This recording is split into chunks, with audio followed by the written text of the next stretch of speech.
오마하 노트, 오마 현인의 원칙을 기록하고 투자로 번역합니다. 오마하 노트 1980 년 버크셔 해서웨이 주주서안. 여러분 빙산을 본 적 있으세요? 바다 위로 보이는 부분은 전체의 10%에 불과합니다. 나머지 90%는 물 아래에 잠겨 있습니다. 버핏은 1980년 주주서한에서 버크셔의 진짜 수익이 딱 빙산과 같은 구조라고 말합니다.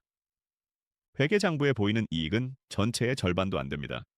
나머지 절반, 아니 그 이상이 물 아래에 숨어 있습니다. 이게 무슨 뜻인지, 왜 이게 중요한지. 오늘 1980년 서한을 통해 함께 보겠습니다. 오늘 오마노트에서는 1980년 버크셔 해서웨이 주주서한을 읽어보겠습니다.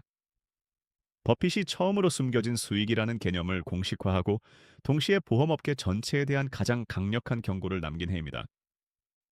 먼저 성적표를 보겠습니다. 화면에 1976년부터 1980년까지 5년간 수익률 비교 차트가 보이실 겁니다.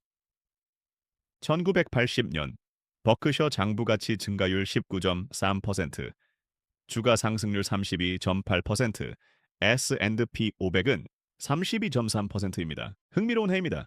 주가 기준으로는 시장과 거의 같은 수준이고 장부가치 기준으로는 처음으로 시장에 밑도는 해가 됩니다.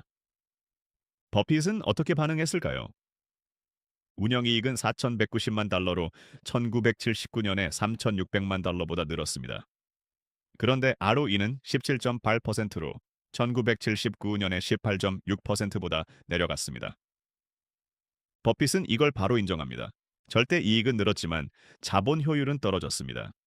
그리고 1964년 이후 16년간의 장기 성과를 정리합니다. 주당 장부 가치가 19.46달러에서 400.80달러로 연평균 복리 20.5% 성장입니다. 그러면서 이렇게 덧붙입니다. 이 기록이 달성됐음에도 그 과정에서 실수가 많았습니다. 목록이 너무 고통스럽고 길어서 여기에 다 쓸 수는 없습니다. 하지만 이 기록이 보여주는 건 많은 실수에도 불구하고 꽤 경쟁력 있는 성과를 낼 수 있다는 겁니다. 세계 최고의 투자자가 실수를 공개적으로 인정하고 그럼에도 장기 복리가 모든 걸 커버해준다고 말하는 장면입니다. 이제 1980년 서한의 핵심 개념으로 들어가겠습니다. 버핏이 처음으로 공식화한 숨겨진 수익, 비통제 지분 수익이라는 개념입니다. 버핏은 이렇게 설명합니다. 우리가 다른 회사의 지분을 20% 미만으로 갖고 있으면 회계 원칙상 받은 배당금만 수익으로 잡을 수 있습니다. 그 회사가 배당 없이 이익을 재투자해도 그 이익은 우리 장부에 나타나지 않습니다. 예를 들어 우리가 가이코 지분 33%를 갖고 있는데 가이코의 우리목 실질 이익은 연간 약 2천만 달러입니다. 그런데 우리 장부에는 가이코에서 받은 배당금 약 300만 달러만 잡힙니다. 1,700만 달러는 장부 밖에 있습니다. 그리고 버핏은 이런 비유를 씁니다. 숲속에서 우리 소유의 나무가 자라고 있습니다. 우리는 그 성장을 재무제표에 기록하지 않습니다. 그렇다고 그 나무가 우리 것이 아닌 게 아닙니다. 이 말이 왜 중요할까요? 1980년 버크셔의 공식 운영이익은 4,190만 달러였습니다. 그런데 버크셔가 보유한 비통제 지분 회사들이 우리 몫으로 재투자한 이익은 그 4,190만 달러를 초과했습니다. 장부에 안 잡히는 이익이 장부에 잡히는 이익보다 더 많았다는 겁니다. 빙산의 아랫부분이 윗부분보다 더 컸습니다. 그래서 버핏은 이렇게 말합니다. 우리가 보유한 주식들을 전부 팔고 장기 채권으로 바꾸면 공식 운영이익이 당장 연간 3천만 달러 이상 늘어납니다. 하지만 그렇게 할 생각이 전혀 없습니다. 왜냐고요? 장부에 보이는 이익보다 장부 밖에서 자라는 진짜 가치가 훨씬 크기 때문입니다. 이 개념은 지금도 버크셔를 이해하는 핵심입니다. 버핏이 애플을 들고 있는 이유, 코카콜라를 수십 년째 들고 있는 이유가 모두 여기서 출발합니다. 이제 가이코 이야기를 해야 합니다. 1980년 서한에서 버핏이 가이코에 대해 쓴 내용은 역대 가장 긴 분량 중 하나입니다. 버크셔는 가이코 주식 720만 주, 지분 약 33%를 보유하고 있었고 취득 원가는 4,714만 달러였습니다. 1980년 말 시장 가치는 1억 530만 달러, 수익률 123%입니다.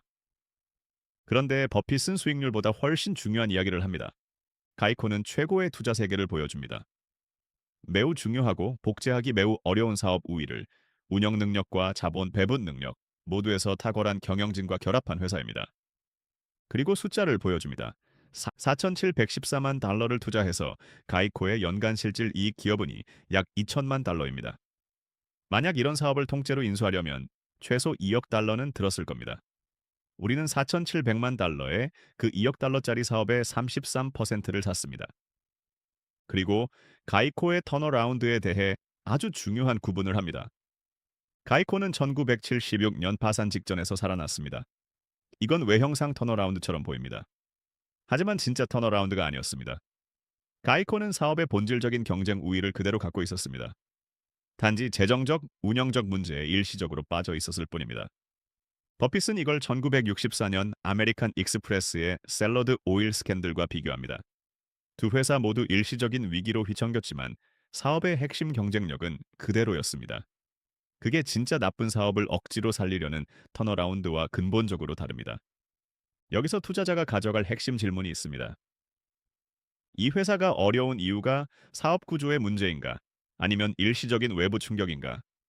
이 구분이 좋은 투자 기회와 함정을 나누는 경우가 많습니다. 이제 1980년 서한에서 버핏이 가장 많은 분량을 할애한 주제입니다. 보험업계 전체에 대한 경고입니다. 1980년 보험업계 손해율, 즉 컴바인드 레이시오는 103.5까지 올라갔습니다. 1979년에 100.6에서 더 악화됐습니다. 100이 넘으면 보험 영업에서 손실이 나는 겁니다. 그런데 버핏이 경고하는 진짜 문제는 따로 있었습니다.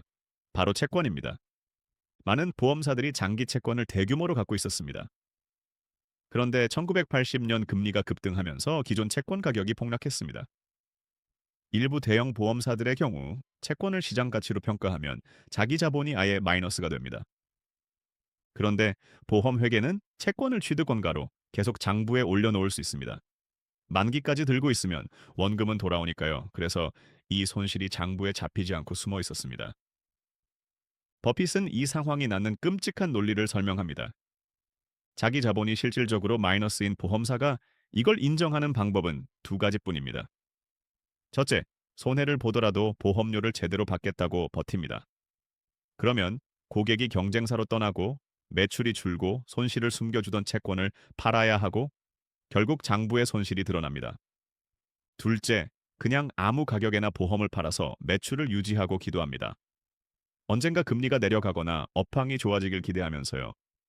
버핏은 이렇게 씁니다. 물론 이들이 어떤 선택을 할지는 뻔합니다.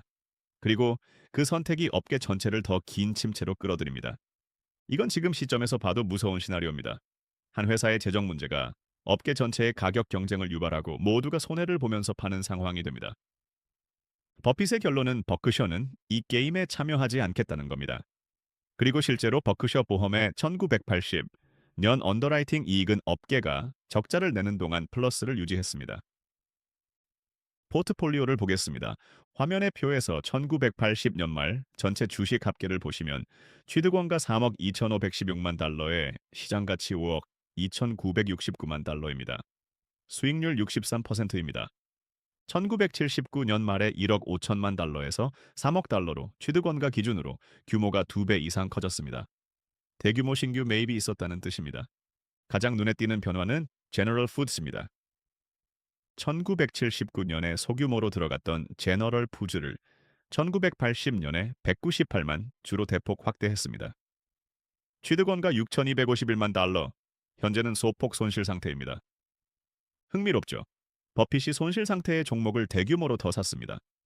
단기 주가가 아니라 사업의 가치를 보고 있기 때문입니다. 그리고 알코아가 새로 들어왔습니다. 미국 최대 알루미늄 회사입니다. 1979년에 카이저 알루미늄에 이어 알루미늄 업종에 대한 두 번째 베팅입니다. RJ 레이놀즈도 새로 들어왔습니다. 담배 회사입니다. 버핏은 담배를 어떻게 봤을까요? 사업 구조로 보면 탁월합니다. 원가 1센트짜리를 1달러에 팔고 고객은 반복 구매합니다.